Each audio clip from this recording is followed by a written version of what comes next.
Okay, hello friend, this is Aadish and welcome to Avatar academy. आप सभी का अवतार अकेडमी पर स्वागत है। आज हम लोग स्टार्ट करने वाले हैं कंप्लीट मैथमेटिक्स सुपर टेट का, एसटेट का हम लोग कंप्लीट मैथमेटिक्स पढ़ने वाले हैं।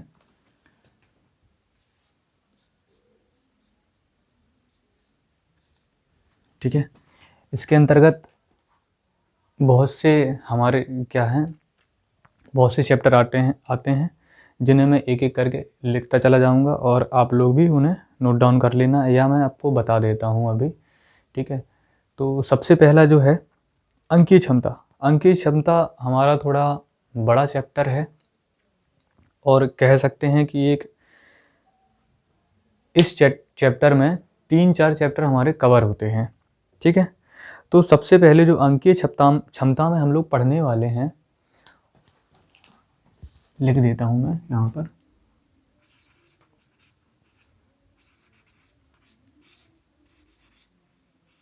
अंकीय क्षमता, ठीक है, न्यूमेरिकल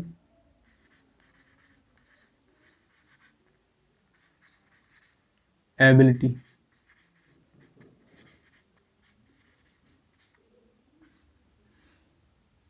ये हमारा फर्स्ट टॉपिक होने वाला है और इसके अंतर्गत हम लोग पढ़ेंगे इकाई का अंक ज्ञात करना। क्या पढ़ेंगे हम लोग? इकाई का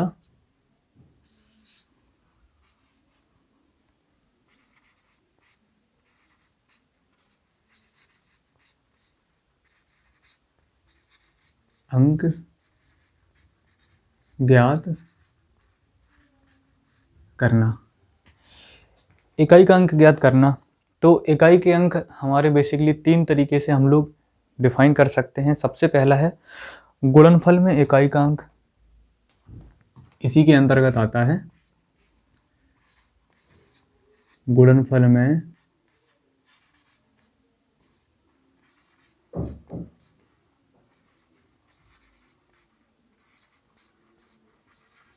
इकाई का अंक।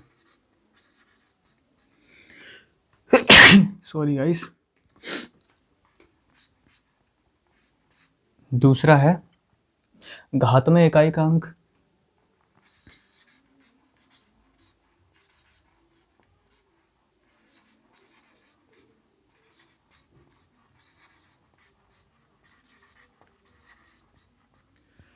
और तीसरा है हमारा फैक्टोरियल पदों में इकाई का अंक।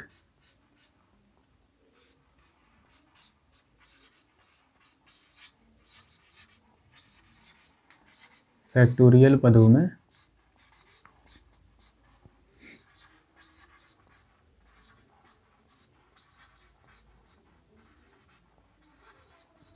इकाई का अंक।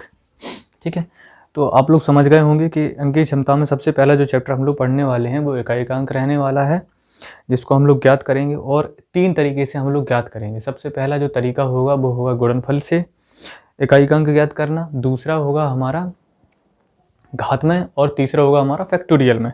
ठीक है, तो एक एक करके हम लोग चैप्टर को देख लेते हैं और उसके बाद हम लोग कुछ क्वेश्चन को हल करने वाले हैं। तो सबसे पहले मैं आपको क्या है छोटी छोटी सी टिप्स दे देता हूँ, छोटा छोटा क्वेश्चन लेके चलूँगा जिससे आपको कोई परेशानी नहीं होगी सवाल लगाने में। तो सबसे पहला जो है गुणनफल में इकाई का अंक ज्ञात करना। ठीक है, तो मैं इसको इरेज कर देता हूँ, फिर आपको क्वेश्चन लिख के देता हूँ।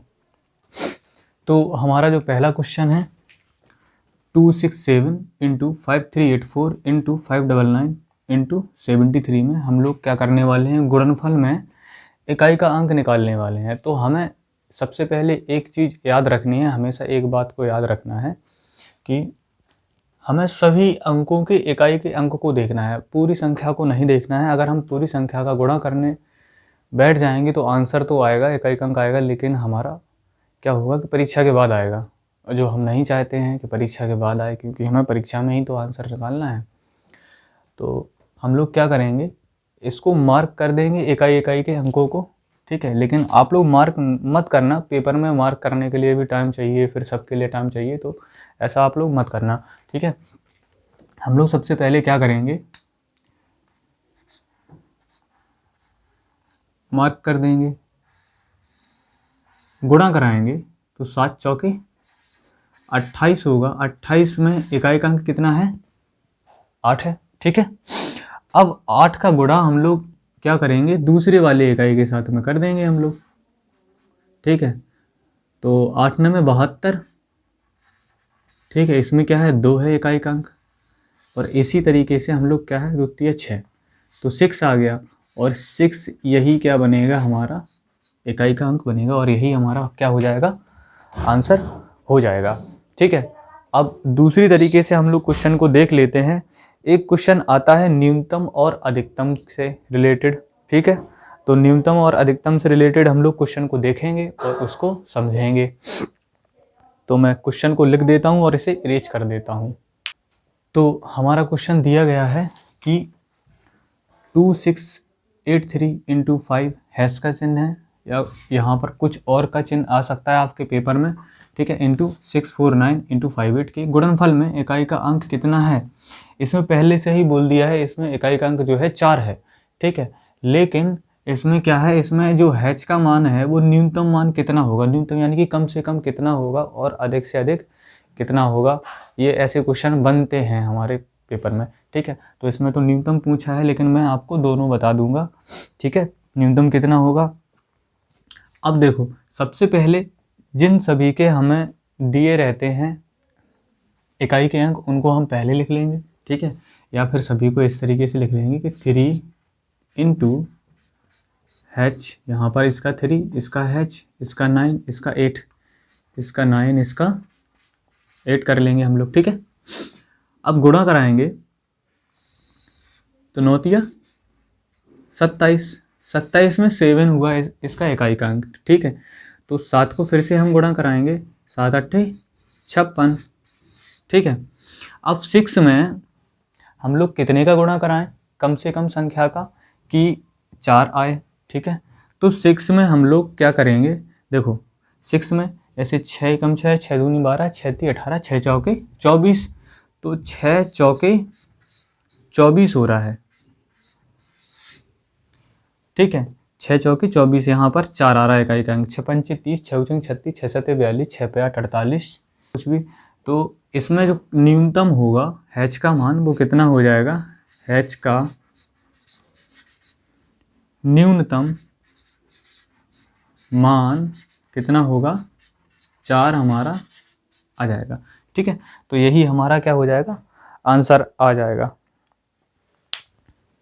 हाँ, 6 में जैसे 54 हो जाएगा, 6 में 54 हो जाएगा, तो 4 तो उसमें भी आ रहा है, लेकिन हाँ एक चीज़ और, जैसे ये क्या है, न्यूनतम है। अगर अधिकतम पूछा जाता, अधिकतम भी लिख देता हूँ, हैच का अधिकतम मान,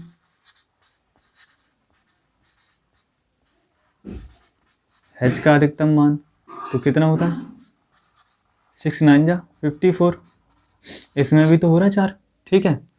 तो क्या हो जाता, 6 का जो अधिकतम मान हो जाता, हैच का जो अधिकतम मान हो जाता वो कितना हो जाता, 9 हो जाता, ठीक है। तो इसमें 9 आंसर भी हो जाता, ठीक है। तो दोनों तरीके हैं, इसमें ये वाला आंसर बन जाएगा और इसमें ये वाला आंसर बन जाएगा अधिकतम में, ठीक है। जिस तरीके से हम लोग गुणा कराते हैं पहाड़े में, बस उसी तरीके से कर देंगे तो हमारे सवाल आराम से लग जाते हैं, ठीक है। अब मैं इसको इरेज कर देता हूँ और फिर अगले क्वेश्चन को फिर लिखता हूँ। तो फ्रेंड्स हमारा अगला क्वेश्चन है 1 into 2 into 3 into 4 into 5 into 6 into आगे तक लेके चलेंगे तो इंटू 198 में गुणनफल में इकाई का अंक ज्ञात करना है। देखो ऐसे क्वेश्चन अगर आते हैं तो हमें पता है कि ये प्राकृतिक संख्या लिखी हुई है, लाइन से नंबर वाइज लिखी हुई है, और प्राकृतिक संख्याओं में कभी ना कभी तो 10 आएगा, और 10 के पीछे क्या होता है 0, और 0 का जिस भी किसी संख्या से अगर हम गुणा कर देते हैं तो उसमें क्या होता है 0 हो जाता है, ठीक है। तो इसका जो इकाई का अंक होगा, या मान के चलो हमें अगर पता है कि 5 2 जा 10 होता है, 5 2 जा 10 होता है, 2 5 जा 10 होता है, ठीक है। तो उसमें भी तो 0 आ रहा, और 0 किसी भी संख्या से मान के चलो यहीं पे हम लोग गुणा करा लेंगे, आगे ना बढ़ के 10 को नहीं मान के अगर हम ऐसे ही गुणा करा लेते, 1 2 जा 2, 2 3 जा 6, 6 4 जा 24, ठीक है, और 4 5 जा 20 0, ठीक है। इकाई के अंकों को मार्क करना है हमें बस, ठीक है। इसमें तो इकाई का अंक 6 ही था, इसमें 2 था। अब यहाँ पर जीरो होगा। जीरो का जिस किसी संख्या के साथ गुणा कराएंगे फिर से जीरो, आगे जीरो जीरो चलता चला जाएगा। तो हमारा जो आंसर होगा वो क्या होगा, इकाई का अंक हमारा क्या हो जाएगा, शून्य हो जाएगा। ठीक है, इकाई का अंक हमारा क्या हो जाएगा, शून्य हो जाएगा। चलिए अब इसको मैं अरेंज करता हूँ और अगले क्वेश्चन को लिखता हूँ। फ्रेंड्स, हम लोग अगले क्वेश्चन को लिखने से पहले एक नोट को लिख लेते हैं, काफ़ी महत्वपूर्ण नोट है।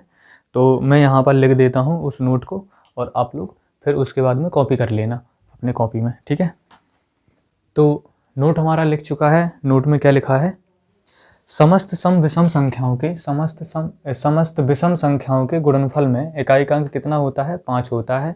ठीक है, तथा समस्त सम संख्याओं के गुणनफल में इकाई का अंक कितना होता है, 0 होता है। अब इसी के आधार पर हम लोग एक क्वेश्चन को लेते हैं। ठीक है, विषम वाले को ले लेते हैं।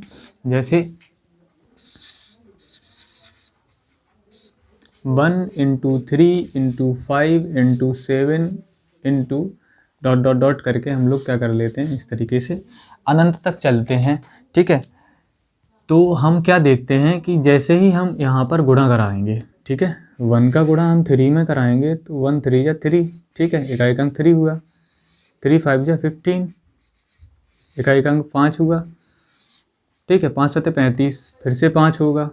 अगर यहाँ पर और कुछ संख्या आएगी उससे गुणा कराएंगे तो 5 ही 5 चलता रहेगा। ठीक है, तो इकाई का अंक हमारा कितना हो जाएगा, इकाई का अंक हमारा हो जाएगा 5। कितना हो जाएगा, 5 हो जाएगा, क्योंकि ये विषम संख्याएं हैं। ठीक है, ऐसे ही अगर हम लोग क्या कर दें, सह अभाज्य संख्याओं का गुणा कराएं। सह अभाज्य संख्या क्या होती हैं ये भी समझ लो। एक क्वेश्चन मैं ये भी लिख देता हूँ, यहाँ पर लिख देता हूँ सह अभाज्य संख्याओं का, जैसे क्वेश्चन आ जाए।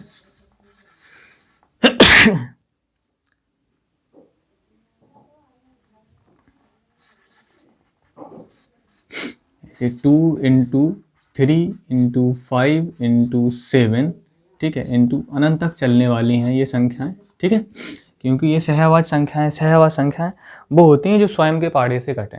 ठीक है, स्वयं और एक से कटें, स्वयं से कटें, स्वयं के पाड़े से नहीं, स्वयं से कटें और एक से कटें। जैसे 2 है, 2 किसी से नहीं कटती है, एक से कटती है और 2 से ही कटती है। 3 है, 3 किसी से नहीं कटेगी, ठीक है, एक से कटेगी और स्वयं से कटेगी। अभाज्य समझ लो इस तरीके से, अभाज्य संख्याएं नहीं होती हैं। तो सबसे छोटी अभाज्य संख्या कौन सी होती है आपको मालूम होना चाहिए। सबसे छोटी जो अभाज्य संख्या होती है वो होती है 2 होती है। ठीक है, तो अगर हम इनका गुणा कराएं तो देखो इसमें कितना आंसर बनेगा। यहाँ पर आप लोग नोट करना, देखो 5 है और 2 है, तो 5 दूनी कितना हो गया, 10 हो गया। यहाँ पर क्या आ गया, हमारा इकाई का अंक 0 आ गया। तो जब 0 आ गया तो पूरी संख्या गुणा कराने की हमें ज़रूरत ही नहीं है। तो हम लोग क्या कह सकते हैं कि जो इकाई का अंक बनेगा वो क्या बनेगा, हमारा 0 बनेगा। कैसा बनेगा, हमारा 0 बनेगा। ठीक है, तो इसको भी आप लोग नोट डाउन कर लेना, इस क्वेश्चन को भी। ठीक है, अब हम लोग अगले क्वेश्चन को देखते हैं और उसके बाद में हम लोग क्या करते हैं, अगला क्वेश्चन भी सेम टू सेम रहेगा हमारा। तो आज की इस वीडियो को यहीं पर समाप्त करते हैं। तो अगर वीडियो अच्छी लगी हो तो वीडियो को लाइक करना है, चैनल पर नए आए हो तो चैनल को सब्सक्राइब करना है। मिलते हैं इसके अगले वीडियो में, तब तक के लिए आप बने रहना अवतार अकेडमी के साथ। जय हिंद, जय भारत।